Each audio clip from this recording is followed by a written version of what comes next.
Mes frères, que sert-il à quelqu'un de dire qu'il a la foi, Oui. s'il n'a pas les œuvres? La foi peut-elle le sauver? Suite. Allez vite. Si un frère ou une soeur sont nus et manquent de la nourriture de chaque jour, et que l'un d'entre vous leur dise, allez en paix, chauffez-vous et vous rassasiez, et que vous ne leur donniez pas ce qu'il est nécessaire au corps, à quoi cela sert-il? Il en est ainsi de la foi.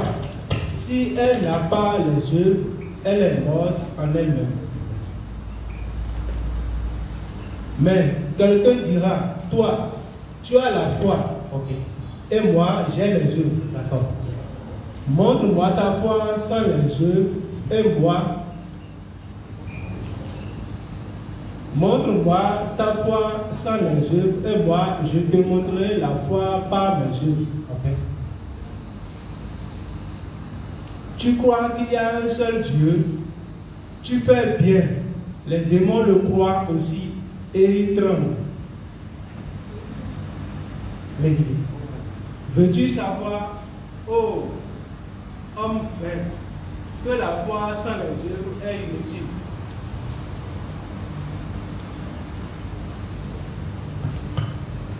Abraham, notre père, ne fut-il pas justifié par les œuvres lorsqu'il offrit son fils Isaac sur l'autel?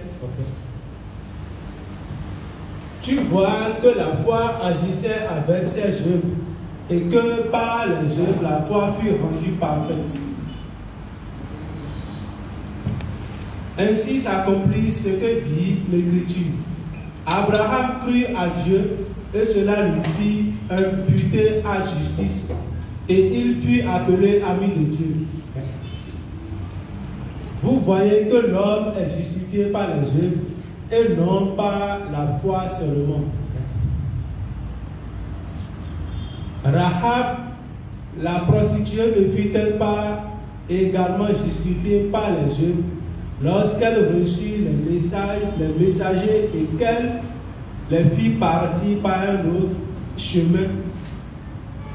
Comme le corps sans âme est mort, de même la foi sans les œuvres est morte. Voilà, c'est le verset qui dit, comme le corps sans âme est mort, de même la foi sans les œuvres est morte. Donc c'est le verset que nous voulons expliquer. La foi sans les œuvres est une foi morte. La foi sans les œuvres est une foi morte.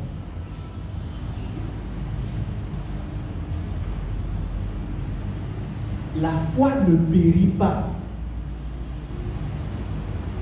La foi ne meurt pas. La foi ne périme pas.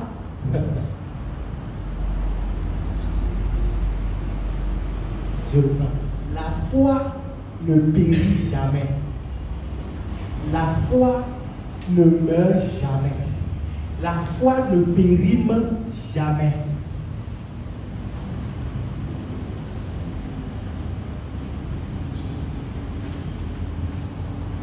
Et maintenant,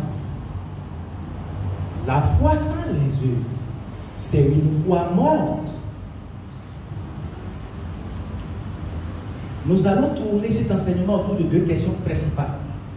La première question, la foi sans les œuvres est-elle une foi morte? La foi sans les œuvres est-elle une foi morte? La première question. La deuxième question. Qu'enseignait réellement Frère Jacques? Qu'enseignait réellement le Frère Jacques? Ou quel était réellement le but du Frère Jacques? ou l'objectif du frère Jacques? Ce seraient les deux questions auxquelles nous allons répondre ensemble. La première, est-ce que la foi sans les œuvres est-elle réellement morte? 2. Qu'est-ce que le frère était en train d'enseigner? Quel était son objectif? Et c'est fini, le coup est fini. Alléluia. Nous allons regarder. Il est très capital. Lorsque vous voyez ces genres de versets, la foi sans les œuvres est une foi morte. Et qu'est-ce qui se passe? On prend ce seul verset et on lance ça au peuple de Dieu. Il dit, regardez, on a dit, la foi sans les œuvres est une foi morte. Ce que je veux souligner, le contexte dans lequel le verset est placé est très capital. Donc je ne peux pas prendre un seul verset et déduire un enseignement de ça sans comprendre qu'est-ce que l'auteur est en train de dire. Donc vous qui êtes venus ici, nous voulions que vous repartiez avec la connaissance qu'on ne prend pas un verset simplement pour dire, ah regardez, c'est écrit non? C'est écrit non? Mais nous analysons les versets à base du contexte. Donc cela va nous pousser à aller dans les versets avant et dans les versets après pour voir avec exactitude qu'est-ce que l'auteur est en train de dire avant de donner notre enseignement. Alléluia. Et c'est très capital pour chacun de nous.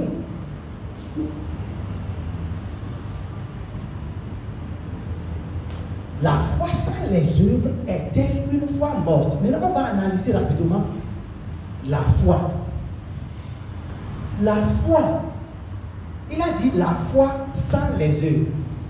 La foi, dans ce contexte, il a dit, alors, être juste par le fait qu'on a seulement reçu Christ.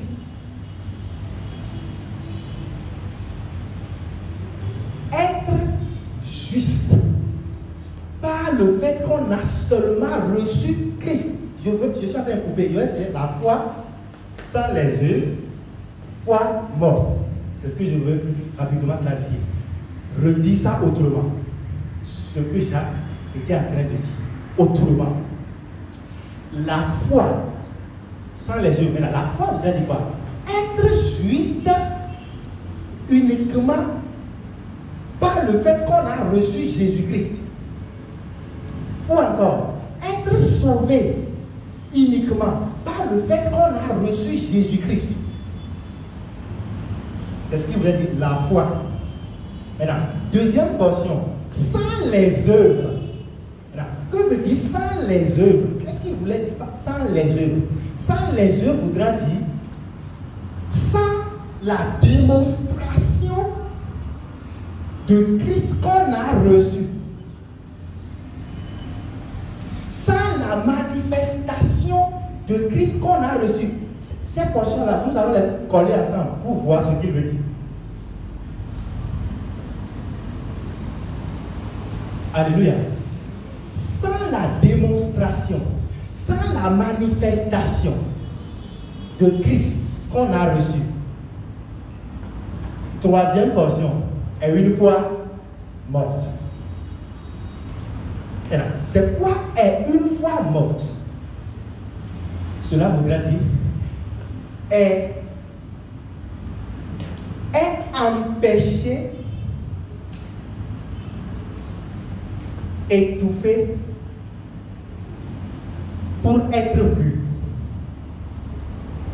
ou entendre. Comprenez? Foi morte, voulait dire est étouffé ou est empêché d'être vu.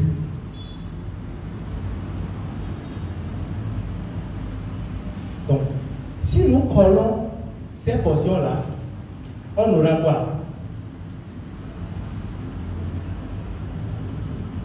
qui a bien écrit. On aura être juste par le fait qu'on a reçu Jésus-Christ sans la démonstration de ce Jésus-Christ est empêché pour être vu.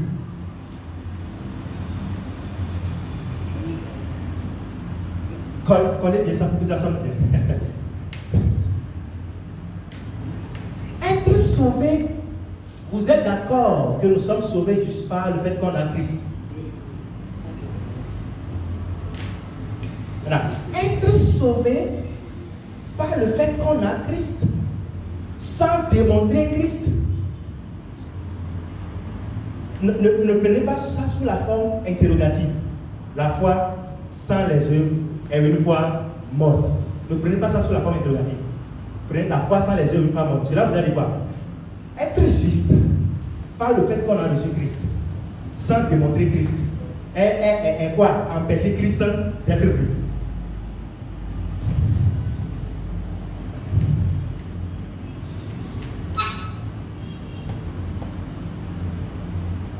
Maintenant, ça en fait c'est de façon terre à terre, explicative du verset. La foi sans les œuvres est une foi morte.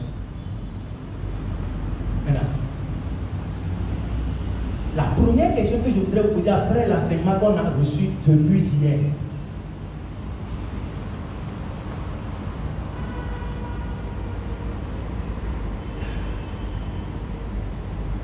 La foi sans les œuvres est-elle une foi morte?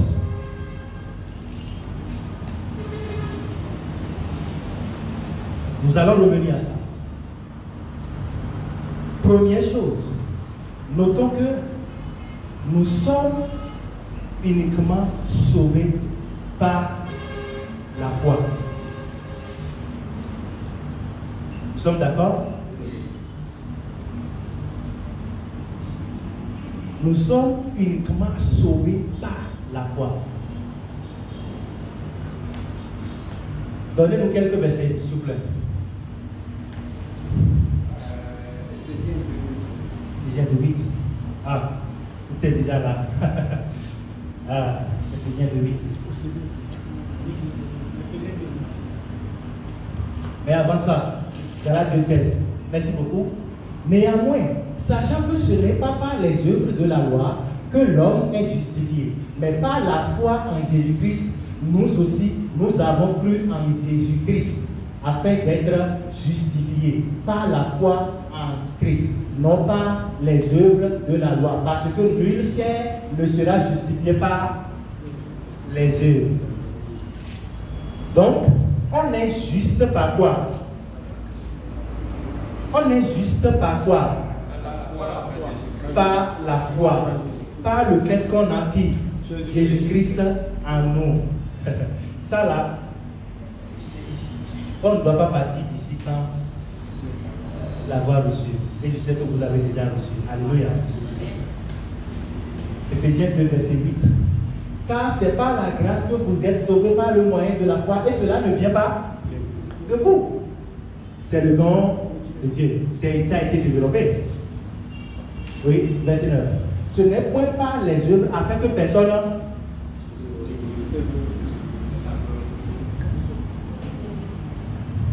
Voilà. Quand on parle des œuvres, nous avons comme œuvre les œuvres de la loi. C'est bon, obéir au commandement.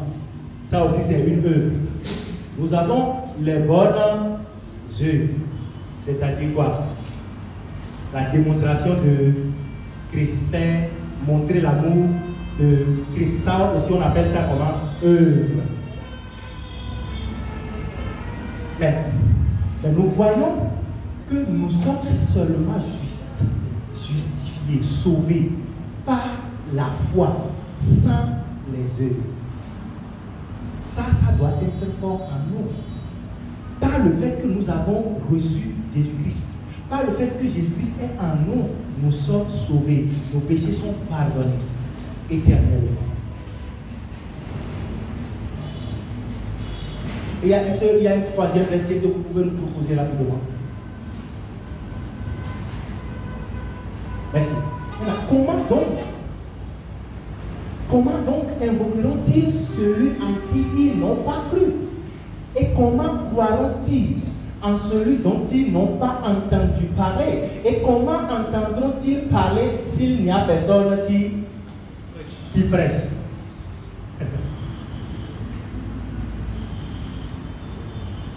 Comment donc invoqueront-ils celui en qui ils n'ont pas cru? Et comment croiront-ils en celui dont ils n'ont pas entendu parler? Et comment entendront-ils parler s'il n'y a personne qui prêche? Cela voudra dire quoi? Pour pouvoir croire, il faut entendre quelque chose. C'est bon? Et il parle de l'évangile. Donc ce n'est pas l'évangile, ce n'est pas l'acceptation de l'évangile qu'on est sauvé. Et l'évangile, c'est qui? Christ. Et ce que Christ a fait pour chacun de nous. Pour dire que nous sommes sauvés, nous sommes justifiés, nous sommes pardonnés uniquement par la foi en Jésus-Christ. Et quand on dit par la foi c'est qui? Jésus-Christ. Ça a été la fondation dès le commencement jusqu'à l'heure. Maintenant, la deuxième question. Qu'est-ce que alors Jacques voudrait dire en disant quoi? La foi sans les œuvres est une foi qui est morte. C'est comme si tu n'es jamais sauvé. Ça sort comme ça, non? Comme si vous n'êtes jamais sauvé. Ou bien vous perdez votre salut. C'est ce que ça sort.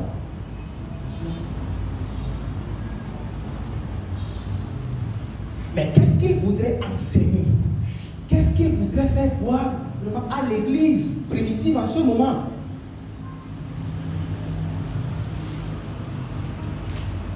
Qui veut répondre? Oui. Si de plus hier, si c'est celui.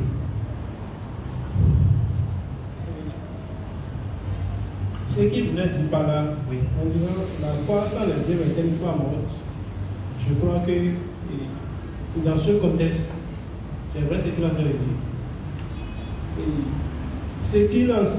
L'objectif c'était quoi? Normalement, celui qui a reçu cette bonne nouvelle, oui, celui en qui Christ vit effectivement, et il a reçu, on appelle la bonne nouvelle, oui, et bon, il a fait cette étude, il doit aussi le partager avec les autres.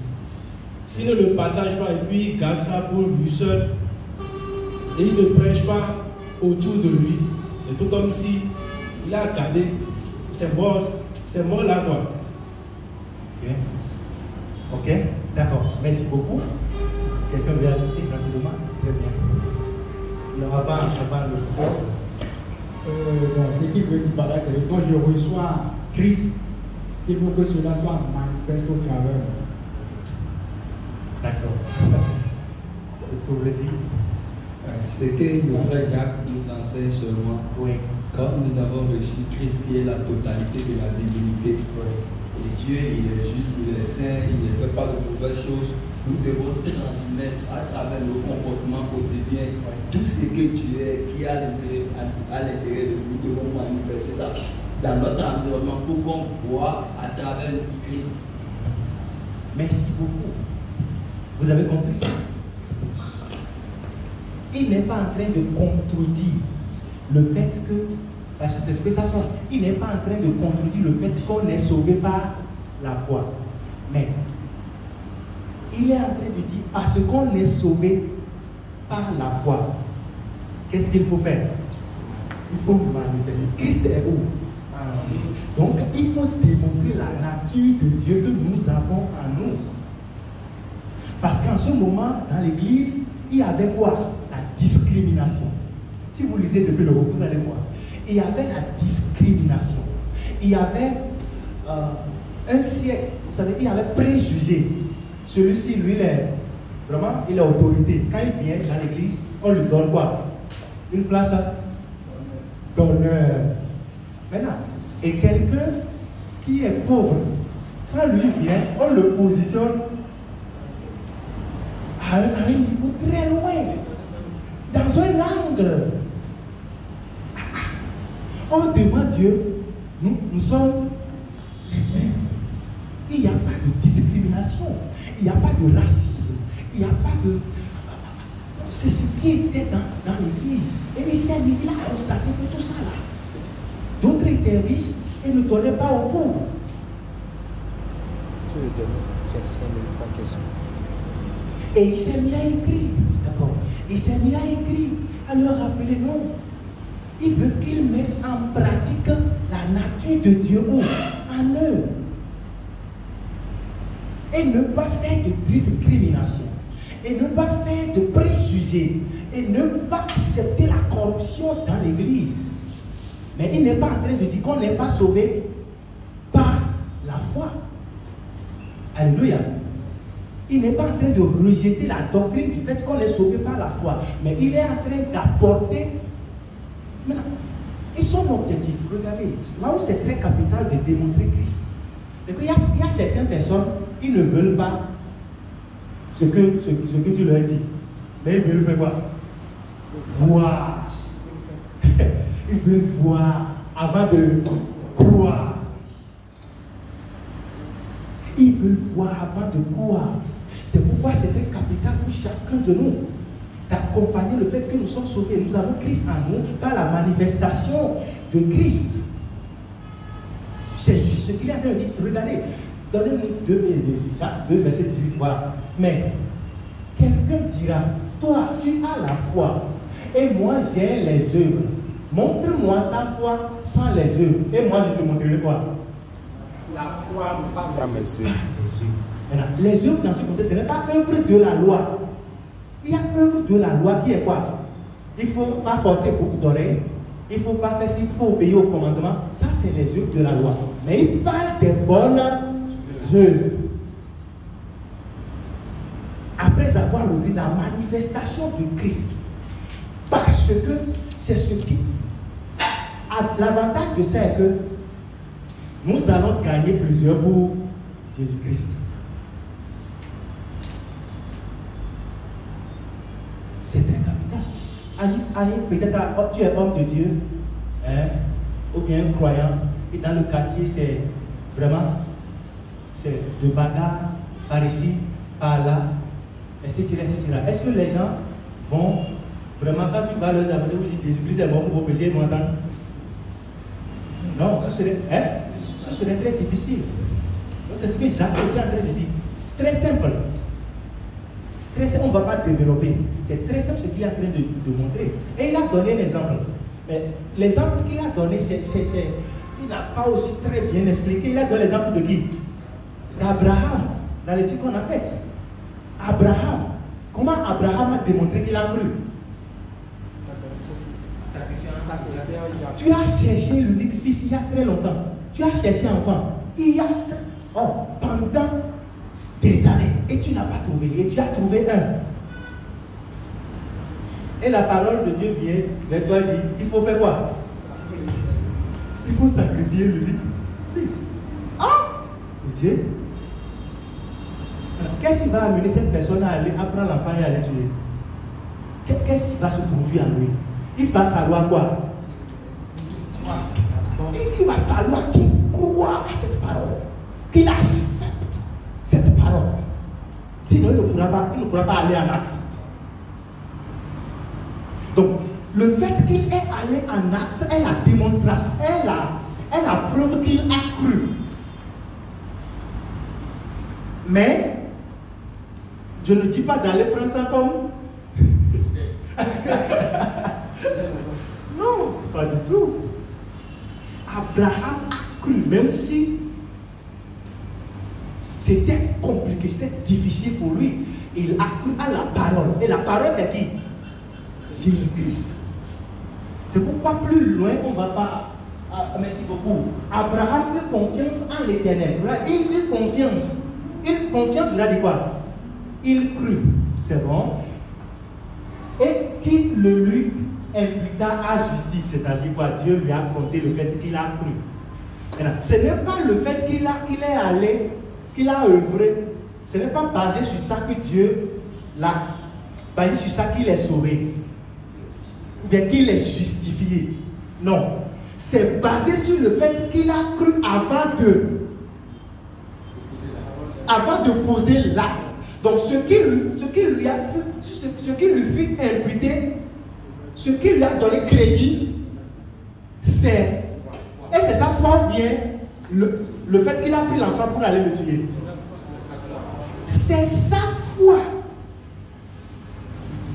Pour montrer que c'est seulement par la foi et non par les œuvres. Donc il est justifié par la foi. Mais parce qu'il est justifié, il a démontré sa justice. Mais seulement que ce n'était pas bien expliqué dans le verset. Et tu vas penser qu'il est juste, il est justifié par le fait qu'il est allé sacrifier l'enfant. Regardez, pourquoi on l'appelle le père de la foi. Il a dit au serviteur avant de faire chose là. Le serviteur, nous allons aller, on n'a pas le temps. Nous allons aller, je vais aller avec l'enfant. C'est bon? Mais il a dit encore, je vais encore revenir. Lisez très bien, Genèse. Il dit, je vais aller, va tuer l'enfant pour l'Holocauste. Et il va pour tuer l'enfant. Mais il a dit à ses serviteurs avant de partir, il dit, je m'en vais, mais je vais revenir avec l'enfant. Cela voudrait dire quoi? Ça, c'est typologie, c'est image. Cela voudrait dire qu'il a cru à la résurrection. Il va donner sa vie, Christ va donner sa vie, mais il va revenir à la vie. Donc, il a cru.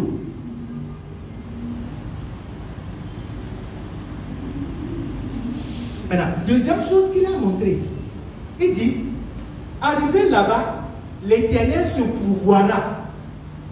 Regardez le français là. L'Éternel, ce n'est pas pourvoira. Il dit, l'Éternel se pourvoira. Cela veut dire quoi?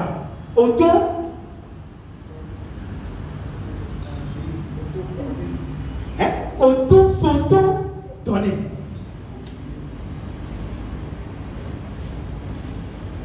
Il va s'auto-donner. Cela veut dire quoi? Ce n'est même pas ce que je suis en train de dire là. Arrivé là-bas, moi-même,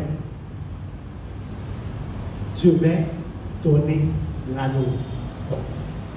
Mais ce n'était pas encore passé quand il a dit, là-bas, l'Éternel se pourvoira. Alléluia. Je veux dire que lui-même sera l'auteur du sacrifice. Il sera le sacrifice et auteur du sacrifice.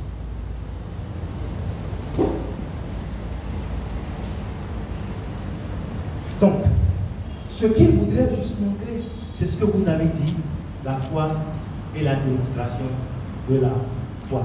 Mais on n'est pas juste par les œuvres. Jamais. On prend Corneille, on nous enseigne Corneille ce matin. Corneille, dans Actes, était un homme comment?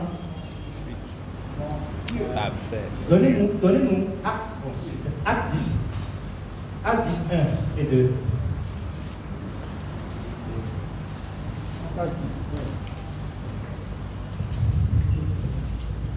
Il y avait à Césarée un homme nommé Corneille, centenier dans la cohorte dite italienne. Cet homme était pieux et craignait Dieu. Attends là. Cet homme était comment? Pieux. Que veut dire pieux? Aimait sans tâche, sans faute. Deuxième des choses, il craignait Dieu. Maintenant, quand vous voyez tel homme, maintenant, la troisième des choses qu'il fait. Avec toute sa maison, il faisait beaucoup de monde au peuple. Il faisait beaucoup de monde. Fait beaucoup de monde, vous avez dit quoi? Le don. Il donne. Il donne. Il donne beaucoup. Il donne. Et il faisait quoi? Il priait Dieu continuellement. Cela voudrait dire quoi? Lundi, il est où? Il est dans la prière. Il est à l'église. Mardi, il est où? Mercredi, il est où? Jeudi, il est où? Ah, il est tout le temps en prière, un peu partout. Quand vous voyez quel homme, est-ce que vous allez dire qu'il n'est pas sauvé? Si vous n'avez pas la connaissance, on va dire qu'il est sauvé. Et encore, il est dans l'église. Ah. Ce n'est même pas qu'il est dans le monde pour qu'on sache ce qu'on remet. Mais c'est bon, mais il priait. Mais bien qu'il était pieux, ça veut dire que être pieux n'est pas là. Le salut n'est pas déterminé par le fait que tu es pieux. Être juste n'est pas déterminé. Être juste devant Dieu n'est pas défini, n'est pas déterminé par le fait que quelqu'un soit pieux ou craint Dieu, ou par le fait que la personne prie comment? Continuellement. C'est bon de prier, hein?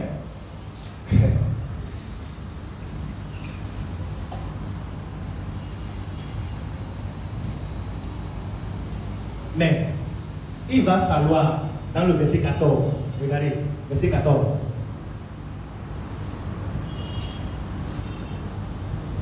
Si quelqu'un voit ça. Les regards fixés sur lui. Verset 14. Mais Pierre dit, non, Seigneur, car je n'ai jamais rien mangé de souris ni d'impur. Verset 14. Verset 14. C'est ça que vous lisez? Oui. Mais Pierre dit, non Seigneur, car je n'ai jamais rien mangé de souillé ni d'impur. Oh, je sais un verset là. Il lui a dit,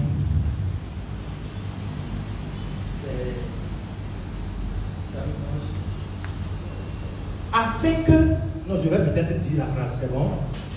Dieu a dit d'aller vers Corneille pour lui dire la parole par laquelle on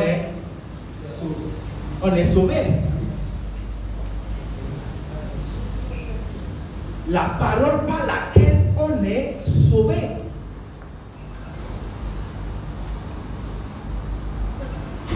La parole par laquelle, le message par lequel on est sauvé. Dieu a suscité Pierre d'aller vers cet homme pieux, cet homme qui craignait Dieu, cet homme qui priait continuellement, afin qu'il lui dise les choses par lesquelles on est sauvé. Merci, c'est 11-14. Donc, le salut se trouve dans le dire, mais ce n'est pas dans quoi? Dans le faire.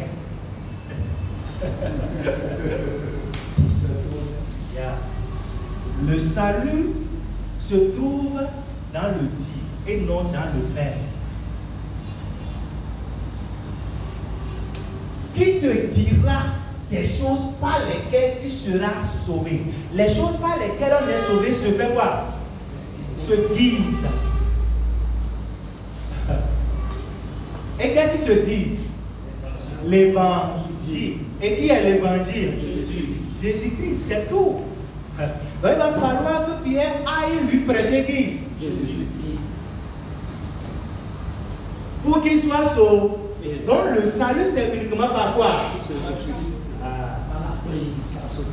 Alléluia. Et parce